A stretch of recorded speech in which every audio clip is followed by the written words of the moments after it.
Star Wars The Phantom Menace was the most disappointing thing since my son. I mean, how much more could you possibly fuck up the entire backstory to Star Wars? And while my son eventually hanged himself in the bathroom of the gas station, the unfortunate reality of the Star Wars prequels is that they'll be around forever. They will never go away.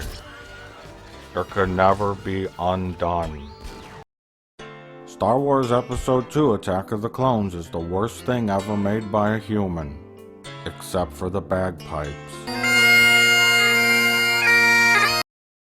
Star Wars Episode 3 is the most disappointing thing since Star Wars Episode 2. What kind of an intro is that, you say? Well shit, I think it's hard to be disappointed anymore when your expectations are so low they're right next to fucking dinosaur bones. That if you simply rearrange the letters in the word Sith, you could spell out a different word that just might predict what this movie was gonna be. Tishi. Which is Chinese for disappointed in the cooking of the duck meat. And for the record, I'm gonna give this movie an honest review and analysis. It's time to put on my rubber gloves. Let's have a look, shall we? Trust me, I'm a doctor. Kind of. If you're someone who's under the age of like 20, who says his least favorite film in the series is The Empire Strikes Back because it was the most boringest one, then I suggest you shut this review off right now before I carefully explain how much of a fucking idiot you are.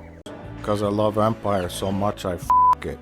The prequels should be very similar in style to the originals, because I don't like things that are different. Now with all you've just learned in this video that I've made for educational purposes, it's almost mind-boggling how complex the awfulness is. This is also the point when the movie starts to officially fall apart. This is the moment when the Star Wars saga is now damaged totally beyond repair.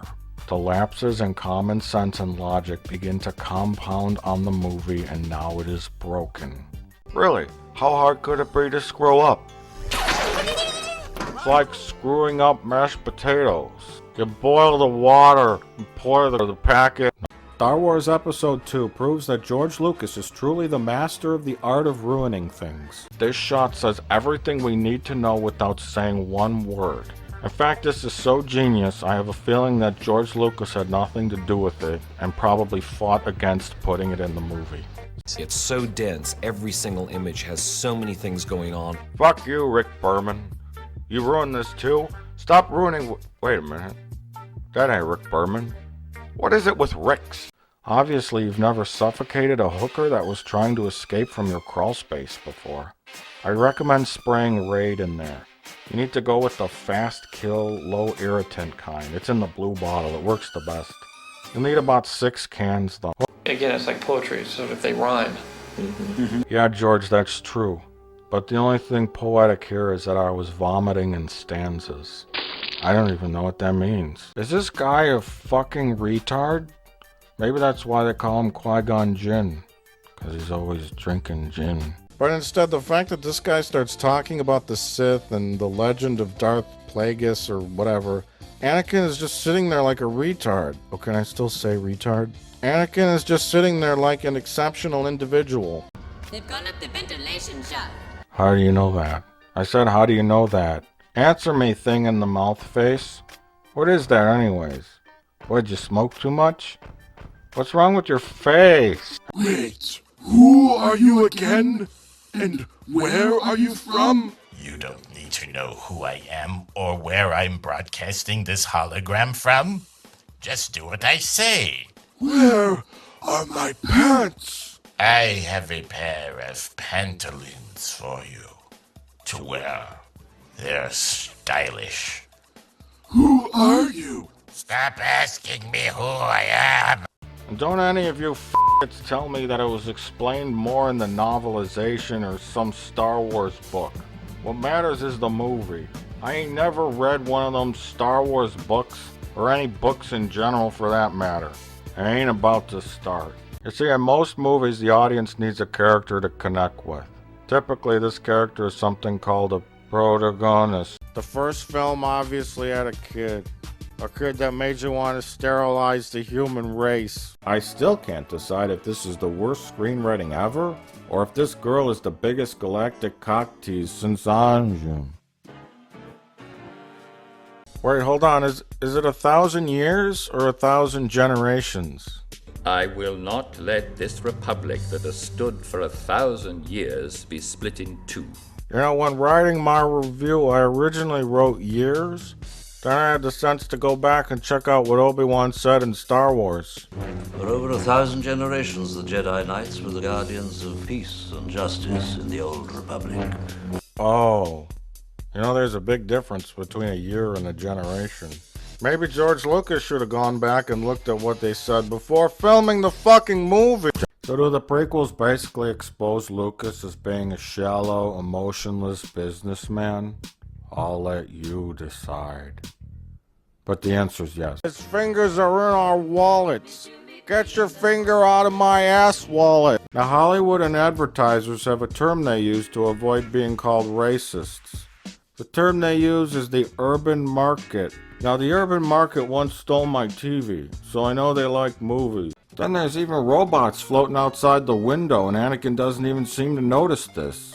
And the last assassination attempt was by a robot at the window. Fucking Helen Keller could assassinate her at this point. Eventually, though, Palpatine has to flat out tell him that he's evil because he can't take a hint. Even the nature of the dark side. Even Ray Charles could see that coming. And he doesn't know anything about Star Wars. Anyway, with these fucking Star Wars prequels, I'm always forced to go back to Screenwriting 101. And a big four-letter word that comes to mind. Fuck. Nah, I'm just kidding. The word is crap. Nah, I'm just kidding. The word is shit. Nah, I'm just kidding. The word is piss. Nah, I'm just kidding. The word is poop. Nah, I'm just kidding. The word is garbage. Nah, I'm just kidding. The word is tone. Wells used special effects to extensively tell a story, and Lucas used a story to extensively tell special effects. Well, except for the greatest room-trashing scene in cinematic history, which even Tommy Wiseau couldn't top. You fucked that room up, Charlie. He was not Space Jesus. Jesus, I'm so sorry you had to be in this review. Please forgive me, Lord. I know you hated the movie you told me. Yoda's supposed to be really wise, right? Fear leads to anger. Anger leads to hate. Hate leads to suffering. Wait, what did he just say? Maybe he isn't that wise, cause that don't make a lick of sense. Fear leads to anger. Anger leads to hate. Hate leads to suffering. Can't anger lead to fear? And fear lead to suffering? And then suffering lead to hate? You see, when you have three totally interchangeable emotional states, they can't really be arranged in a certain pattern of logic. Let me share some real wisdom with you. Chicken leads to egg. Egg leads to omelet. Omelet leads to fecal urgency. No. This kind of stuff stands out to me, and it takes me out of the movie, because it looks fake. You know what else takes me out of the movie? My spastic colon. So that's what the doctors meant by unexpected fecal release. I did write a letter to the staff at the Cedar Lane Cinema, apologizing for the mess. And even though they did clean up a half a gallon of my feces, they seemed to think I was referring to the movie. Dear Mr. Plinkett, there's no need to personally apologize for the mess that was Star Wars Revenge of the Sith. It certainly wasn't your fault. Additionally, we do thank you for your kind words about our staff and the wonderful cleanup job they did when your spastic colon suddenly released a half a gallon of fecal matter onto the floor of our cinema. We would have never expected that one man could eat so much corn. Please accept our sincerest apologies for your film viewing experience. Sincerely, Cedar Lane Cinema Management, Teaneck, New Jersey. Well, wasn't that nice of them? This was actually the most shocking part of the whole movie, because at this point you forgot you were a human being. Oh, that's right, I'm still alive, and I'm watching a movie, I guess. Wait, did something happen? Later on, after everybody started drinking, Lucas attempts to explain his newly minted bowel movement as bold and extreme, stylistic. The Phantom Menace is now the greatest example of cinematic blue balls in the history of motion pictures. Yeah, I ain't talking about the kind the Gungas had. Gungas. After the rough cut screening of the movie for the first time, everyone in attendance looks just as baffled at the clusterfuck as we were. George admits to throwing too much out there. I may have gone too far in a few places. Yeah? Stretching it out for so long in such an over-the-top, show-off way only makes me think of one thing.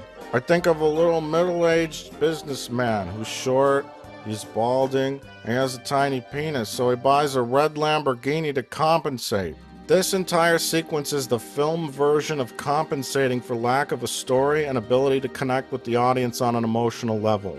Now, I ain't saying Lucas has a tiny penis. Don't misinterpret what I'm saying. This is an anal G. Oh god, this has gone too far. I've gone too far in a few places. Eat less, Tommy! So remember to vote Palpatine in the next election that will never happen. Because I said so.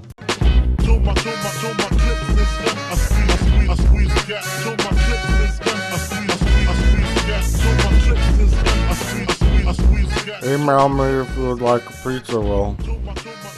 I have 7 left over.